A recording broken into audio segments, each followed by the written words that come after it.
Olá, eu sou o Cacá Safiotti e você está no workshop de baixo global. Bom, hoje nós vamos fazer uma aula sobre leitura. Então dá uma olhada nessa imagem que eu estou te mostrando aí. Você vai ler isso agora. Tá olhando isso aí? Tá vendo essa partitura aí? Vamos lá? Você vai ser capaz ao final dessa aula de ler isso que você está vendo aí, tá? Parece complicado, mas não é. Mas vamos lá, né? Como é que a gente faz para fazer a leitura disso aí?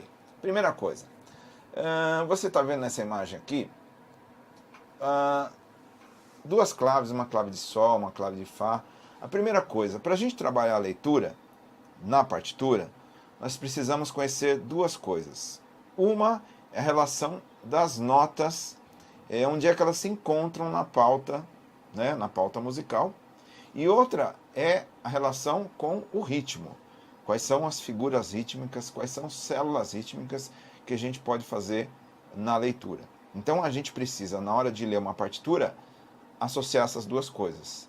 A nota na pauta, e aquela nota na pauta tem uma posição aqui no braço do instrumento, e depois o ritmo. Então vamos separar as coisas para depois, ao final, juntar tudo. Você está vendo aí, notas na pauta musical, tá certo? Nós temos uma clave de Sol em cima. Toda partitura, né, ela é localizada em um pentagrama de 5 linhas e 4 espaços, né? Então a clave de Sol está lá na parte de cima, né, no pentagrama de cima, e embaixo você vê escrito aí clave de Fá.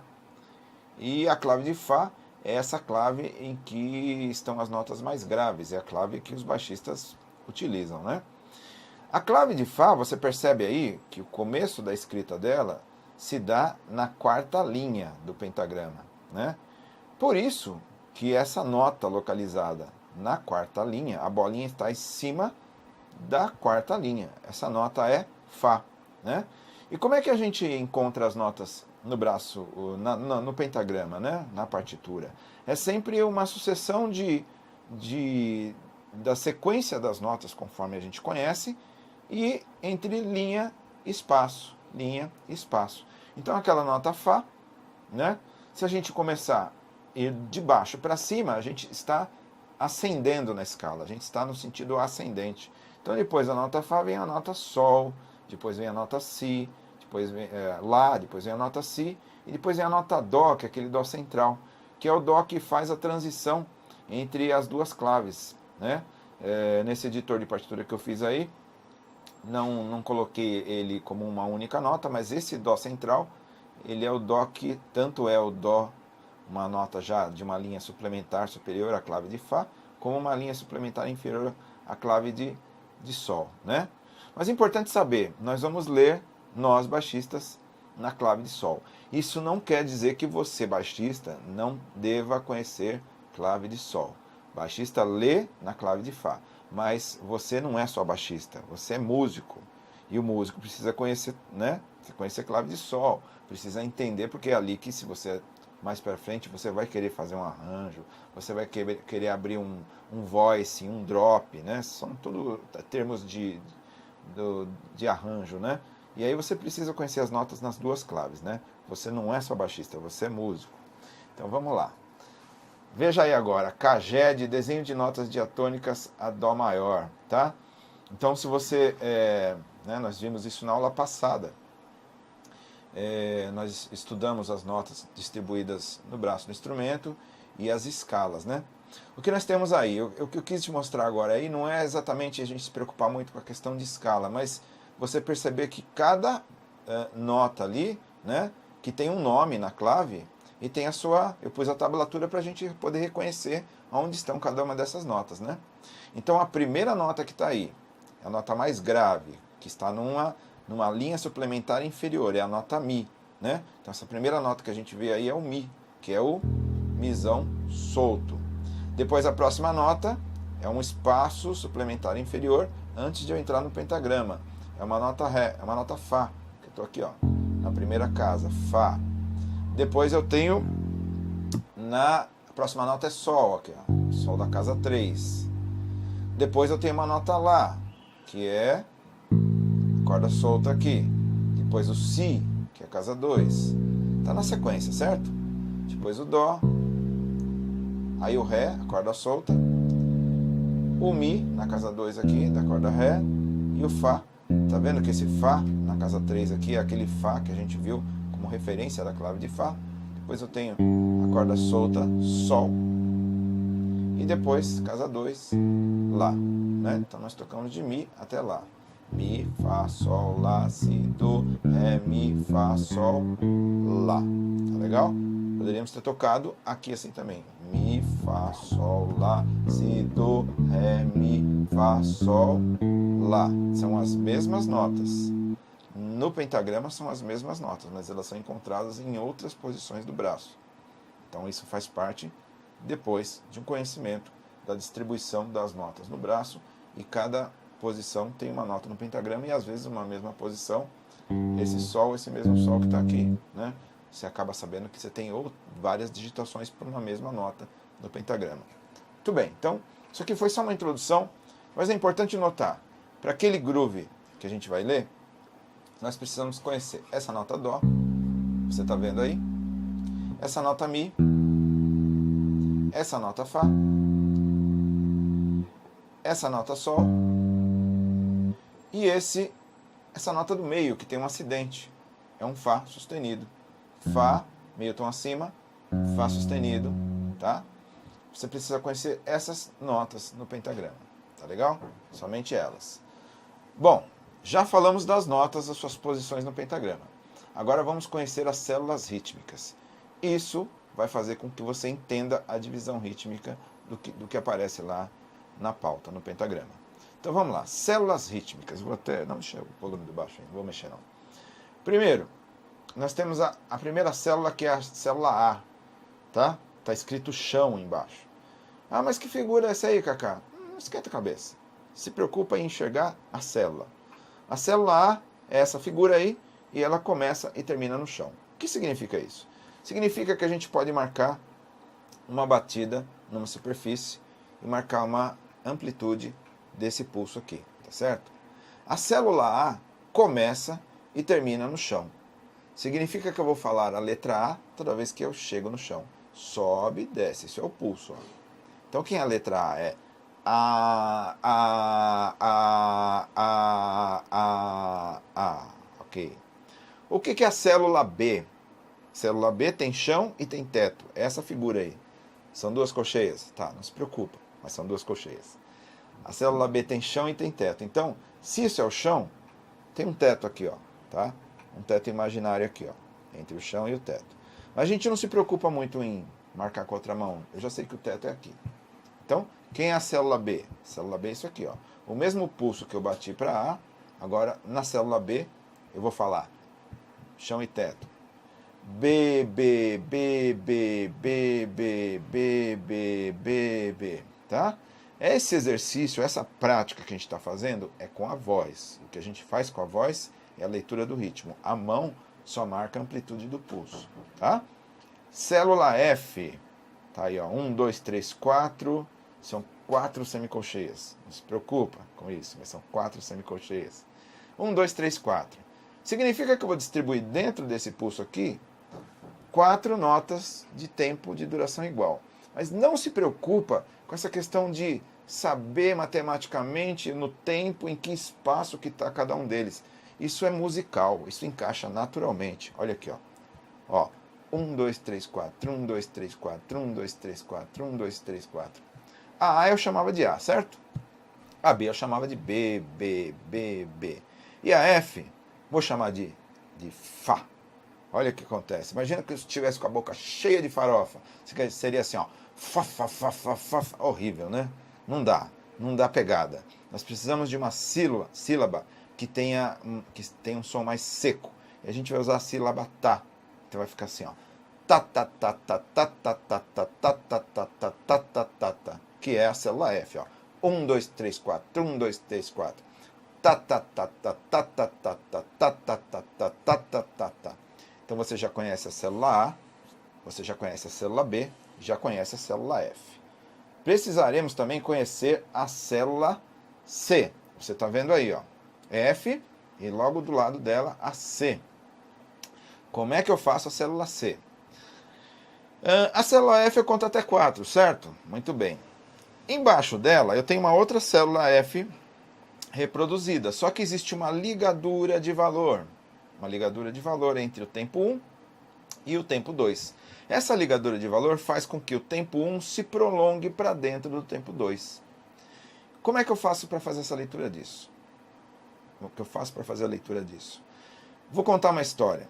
Você já viu aquela pessoa que ela fez alguma coisa errada, ou quer te conhecer, quer te esconder um segredo, mas quer contar, ele quer dar uma notícia, mas não quer falar, porque sabe que vai te causar um medo, ou você vai se espantar com a notícia, ou o cara está te devendo, não quer falar que não vai pagar. Então, sabe aquela pessoa que quando vai falar a palavra que quer dizer, ela fala para dentro, esconde o jogo, está com medo de falar? É isso que nós vamos fazer. No 2, eu vou ficar com medo de falar o 2. Eu só vou falar ali para dentro, eu vou esconder o jogo. Mas eu sei que o 2 está naquela posição. Funciona assim, ó. Sempre, primeiro normal, ó. 1, 2, 3, 4, 1, 2, 3, 4, 1, 2, 3, 4. Agora esconde o jogo, não conta o 2 não. Fala o 2 meio para dentro, ó.